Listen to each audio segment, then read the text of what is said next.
and welcome back. As I mentioned, I'm so excited for season 2. This is episode 2, and I mentioned we have a full roster of amazing guests this season. Welcome, Gary Green. Thanks for having me. Yes, absolutely. So tell me about yourself. Sure. So I am the owner of a couple of things: the Union Omaha, which is our USL soccer team, League One. The Omaha Storm Chasers, which is our AAA baseball team, AAA for the Kansas City Royals. The AA Giants, which is in Richmond, Virginia, and the AA Rays that are in Montgomery, Alabama, and also on a publication and digital platform called Baseball America, which is known as the Bible of Baseball. Awesome. So we have so much to cover with you. I have so many questions for you because we've done some work with Union Omaha. So yes, correct. Excited to hear you share about that. Welcome back, Max Riffner. Hello, how are you doing? Awesome. I'm the creative director at Hurrdat. Yes, welcome back. And welcome back, Brandon. Hello. And what do you do at Hurrdat? So I am the president of Hurrdat Innovations. So it's a new sister company that focuses mainly on emerging technologies. Awesome. Yeah. So we have all been working on an amazing project throughout the spring. So we're here to talk about some NFTs. So before we dive in, I know myself and our listeners have a lot of questions. Yes, you can read the blog article, you can watch the TikTok, but now that I have you pinned down here, tell me, what's an NFT?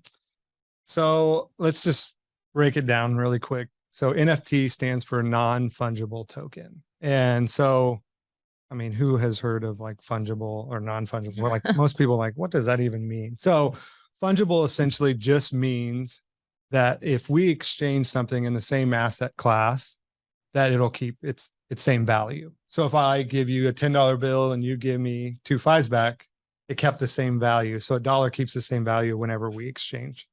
So that's fungible. And you think of that in the digital world, Bitcoin, if we exchange Bitcoin, it's going to keep the same value back and forth. Ethereum, same thing in the digital world. So when you say non-fungible, think of it as art or your house, a house. If we exchange art, if you painted a picture and I painted a picture and we exchange it, it doesn't necessarily have the same value, right? And so that's what non-fungible means is it's non-replaceable. So think about it, it's non-replaceable. So that's what a NFT really is. It's a digital asset that's verifiable on this blockchain, in this crypto world, that's unique. It's how it's created. It's unique. It's a digital certificate on that blockchain that's unique, that it doesn't keep the same value. So where do you get an NFT and how do you buy one? Yeah, for sure. Max, you can tackle this one if you want. Sure. I mean, there are several marketplaces where you could buy an NFT.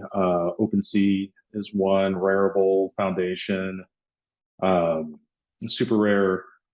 Those all primarily work off the Ethereum blockchain, which is the main NFT blockchain. But there are a bunch of altcoins, alternative cryptocurrencies that also have marketplaces that you can also purchase NFTs on, like Tezos, Phantom, Crypto.com has their own NFT marketplace with their own cryptocurrency. But usually you're looking at Ethereum for the most part. Yeah, and the largest marketplace is OpenSea.io, and that's where the majority of people would go and search by category if they're interested in sports, that's soccer, and they could search what NFTs are available in that particular category. And it's pretty easy to search, just like you would search eBay or something like that to find something. So you're purchasing NFTs with crypto, but what do you do? So you have a digital wallet, and what's next? Yeah, for sure. You have to have a digital wallet to purchase it because you have to have cryptocurrency. So, and even to create an OpenSea account, you have to have a digital wallet. So you would find whatever collectible NFT or, whatever you're interested in, whether you're doing it as an investment or what have you. And then you would either make a bid on it, or some of them you can purchase right then and there. You would make sure you have crypto in your wallet, you're able to purchase it, and then it gets transferred to your crypto wallet essentially. And it's just represented by a big character string of numbers saying that you own it. And it lives in your wallet to do what you want with it. And so like artwork, sometimes there's one, right? And then sometimes there's many and there's differences. So someone tell me, what's the difference between PFPs, collectible, utility? What does all that mean? Yeah, sure. Go ahead, Max. So PFPs, basically, I think we could probably both kind of trade off on these, but PFPs are profile pictures, essentially. They're usually a large collection, probably around 10,000. And their value is based off of their rarity. So certain individual PFPs of the collection will have certain rare traits that we can program to generate, certain rarities, for example. And then people usually use them for like their Twitter profile pics, which now is supported by OpenSea.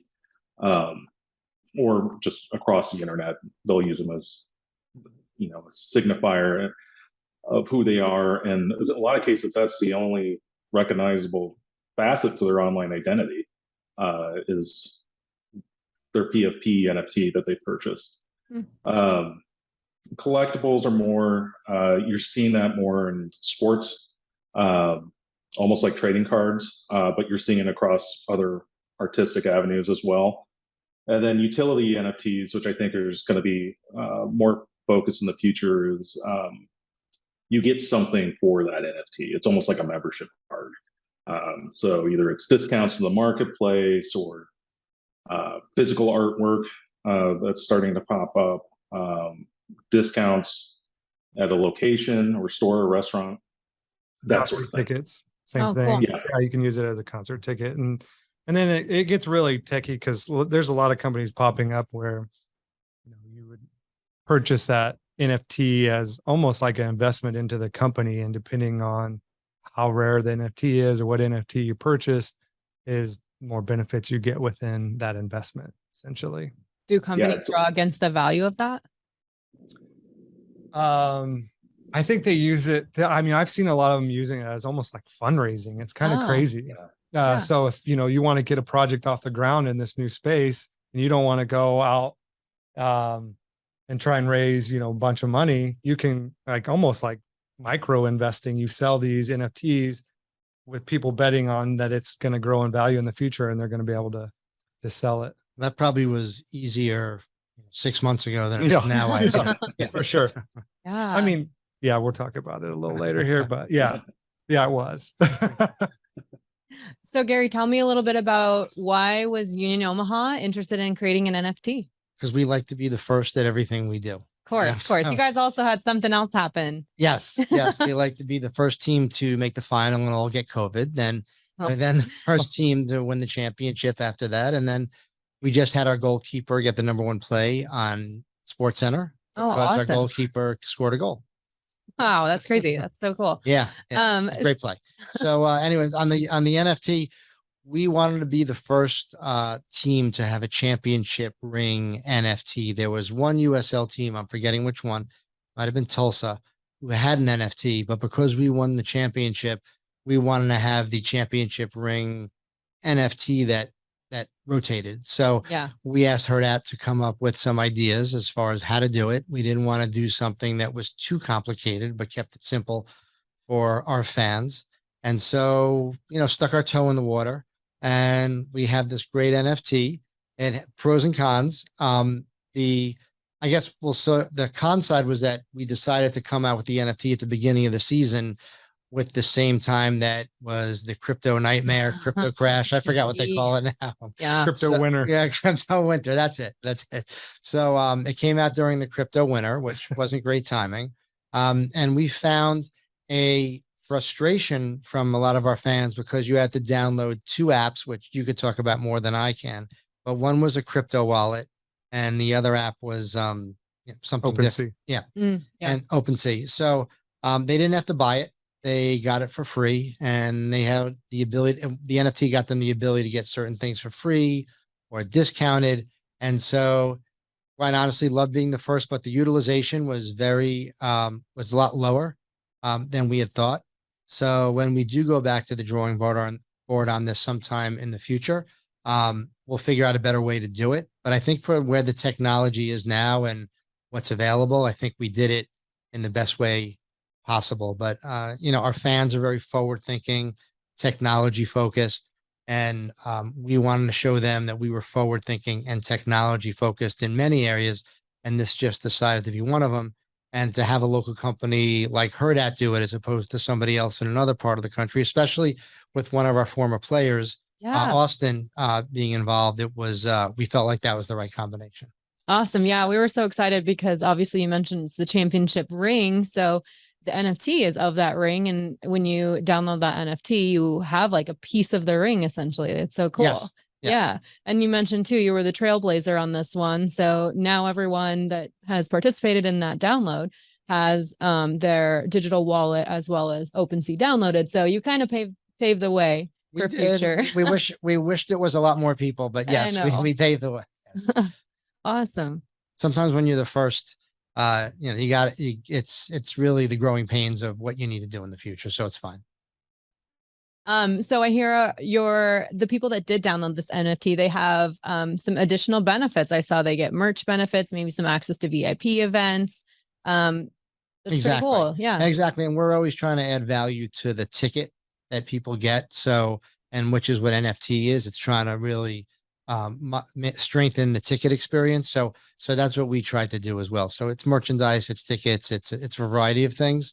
And, I'm not sure if we extend it to next year unless we become champions this year and we do another ring next year. Yeah. Let's collect those rings. 2 rings, rotating. Yeah. Let's get those rings. So share with me, team, a little bit about that process. So we knew that you wanted to design the ring, but what happens from the idea through the minting process? I'll let you guys take that one and I'll chime in. Yeah. So Gary came to us with the idea and we kind of started to brainstorm how we were going to roll it out. And so what we essentially did was, because it is so new and a lot of people, we don't have access to people's digital wallet to actually airdrop it to their wallet, which would be super simple. Yeah. We had to do it through email. And so we created a landing page for users or for season ticket holders, for anybody that's attending a game that we had their information. Is we created that landing page. They were able to come to that landing page, put in their email address. They were sent a claim code to make sure that they have access to that email. And then they were able to grab their NFT, mint their NFT from that. And I think Nebraska law was that we couldn't just offer it to season ticket holders. We had to offer it to everybody. So I think it was anybody who got a ticket, and correct. Season ticket holders are more on top of that process. Yep. And so then, it was easy after that. Once they did claim it, we do now have their digital wallet. So in the future, if we're able to, wanting to do another airdrop or do something different, it's going to be a lot easier. Yeah. And so that was one of the challenges that we had, trying to get people to actually read their email and then actually go to the website and claim it, And so, and what was interesting is we got to hear the pros and the cons in real time on social media. And there was definitely, some of the negatives, because there's always going to be negatives on social media, is, I can't believe you're like everybody else doing this. And it's like, it's not like we asked you for money. Right. Yeah. You're getting that cool championship ring. Take it. It wasn't like we were overcharging for it. And, just the frustration I said before, people, venting about the 2 different apps. And, I know it's kind of like the internet. Yeah. Right. People didn't know what to do with it 20 years ago, 25 years ago. I remember getting my first computer when I'm going to age myself, when I was like 30 years old, and looking at it at the end of my apartment. And I was like, what the hell am I going to do with this now? Right. And now here we are. I saw the first person with the BlackBerry. I was like, he says, look, it was on the subway in New York. He's like, look, I could type emails while I'm riding the subway. And I said to myself, I have a perfectly good computer at home. Why do I need that? So here we are, everybody's got their tickets, everybody's got their discount codes. And why do I need an NFT for that when I could just do it the normal way? So I kind of look at this like the computer and the BlackBerry that I was introduced to. And I think 15 years from now, we'll have a conversation laughing about how everybody was complaining about the NFT. That was so tough, right? Yeah, for sure. For sure. And I'm gonna date myself too. I went through the internet back in the 90s and watched all the iterations of it till it finally took off and succeeded, and it had its crash in 2000, right? Yeah. And you can see the future coming with it. It just takes time. It takes time to people to adopt this new way of doing things. And that's exactly what this crypto. And I would love to collect. I collected cards when I was a kid. I'd love to collect sports NFTs. I just haven't figured out how to do it. I haven't figured out what the right value is, but if I could have an NFT from the great games that I went to as a kid and have that, that's what sports is all about. It's about when you become older, it's about remembering all those good times when you're a kid and, baseball and soccer, and my parents took me to this game and that game. And if you have an NFT to remind yourself of a good childhood memory, that's what we sell. So I'm excited for it to get there, but I do think it's not happening anytime within the next 5 years. And what's really cool is, and we're going to probably talk about some of the future use cases and stuff, is think about proof of attendance. So if these NFTs do become concert tickets, event tickets, you can prove that you were there. Can you imagine being, prove that you were at Woodstock, or something? You don't have to cut out the stub and put it in your little photo album anymore. You actually have it forever on this blockchain. That's true. That's true. Except for the people that on social media that lie about things and say they were there, then they'll have to prove it. Well, then now they have to prove it. They have to prove it on the blockchain. Or if they can't, then. Oh, how cool. Yeah. So you kind of mentioned it's still viable, and where is it going? What can we expect in the future?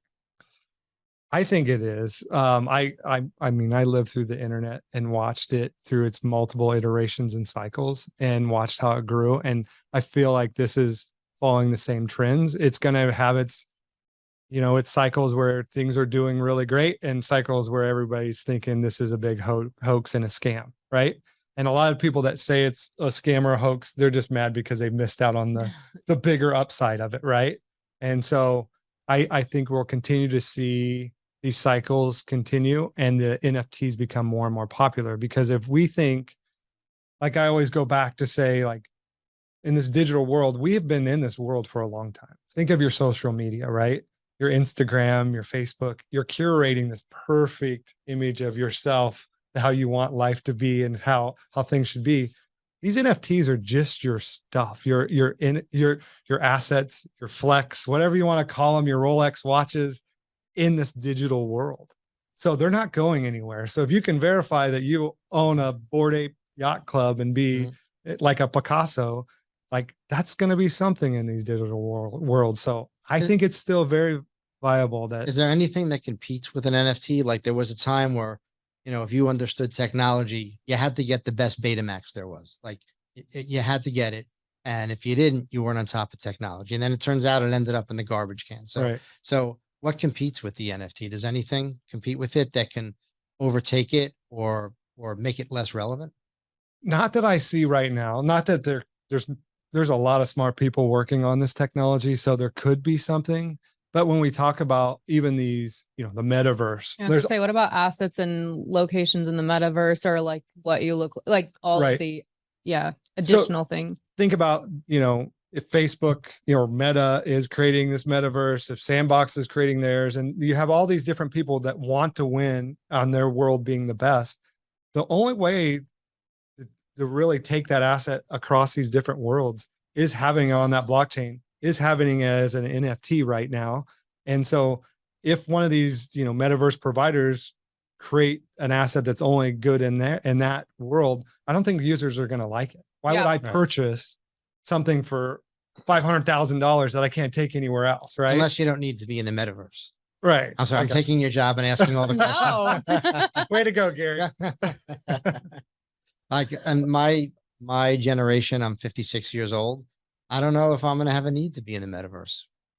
You might not. I mean, you're right. I mean, I'd love a soccer stadium. Can you get me one built on the metaverse and that they'll translate over to real life?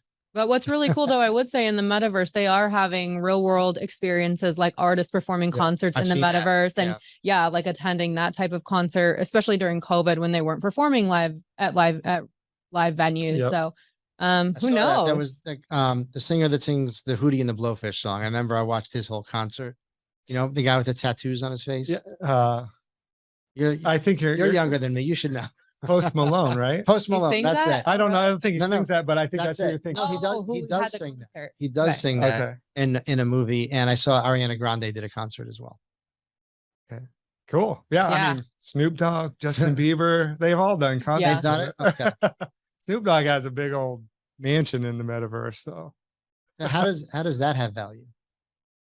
Unique experiences. So a lot of times you'll buy, whether it's tickets, again, like NFTs, where you can have experiences in the metaverse. You can come on Snoop Dogg's land and watch him do a concert and different stuff like that. It seems kind of crazy right now, but but I remember my first Facebook. That's what I keep coming back to. I mean, I'll date myself because I remember setting up MySpace, and then Facebook came in. We're like, wait, why would you have MySpace if Facebook can do X, Y, and Z more? And now, like, you use your Facebook login to order your DoorDash. So, I mean, I get where it starts as one thing and continues to grow and adapt. And those early adopters sometimes benefit and sometimes hit that brick wall of like, this is pointless. So yes. And we've had customers, obviously, that you can reach a certain target audience for a period of time till everybody else figures out like, oh, yes, this is very profitable if we go reach that audience. But you've hopefully moved on to the next, future thing where that new audience is. So my 20-month-old daughter, it's hard to think of right now, but the metaverse will be important and relevant to her. Okay. Right. Yeah. And think about jobs and different things that are coming up. Like if to say kids or whatever, like are playing in this metaverse, even my kids playing Roblox, which I think is a form of metaverse, if you ask me. And I think that will evolve to be one of the most popular metaverses because they just have the audience that's growing up using that platform. But they're going to be creating unique business ideas in these worlds. And so that's their life right now. I think too, you touched on some of the business use cases. We've talked before about different companies having an NFT for like their salesperson of the year or an employee of the year. And that's like on LinkedIn. You can lie about your resume, but also another way to prove authenticity that you received this award or you received that accolade. Correct. Yeah. We've definitely discussed I'm doing that where it's verifiable that you were employee of the month. So it's not enough to just put the certificate on the wall and frame it anymore. No, I mean, I guess it goes back to people can say whoever they want to be online, but if you can actually verify, it'll mean that much more. Awesome. Well, thanks everyone for joining us again for another great episode. It's awesome having you here, Gary. Thanks for sharing your experience. Max, likewise, and Brandon, thanks for coming. Thanks, everyone. Thanks. Awesome. Remember to like, subscribe, and share. You can visit the show notes for links to more about Union Omaha's NFT. Thanks. I've Heard That is a part of the Hurrdat Media Network. For more information, follow Hurrdat on Facebook, LinkedIn, Twitter, or Instagram, or visit hurrdatmarketing.com. A Hurrdat Media Production.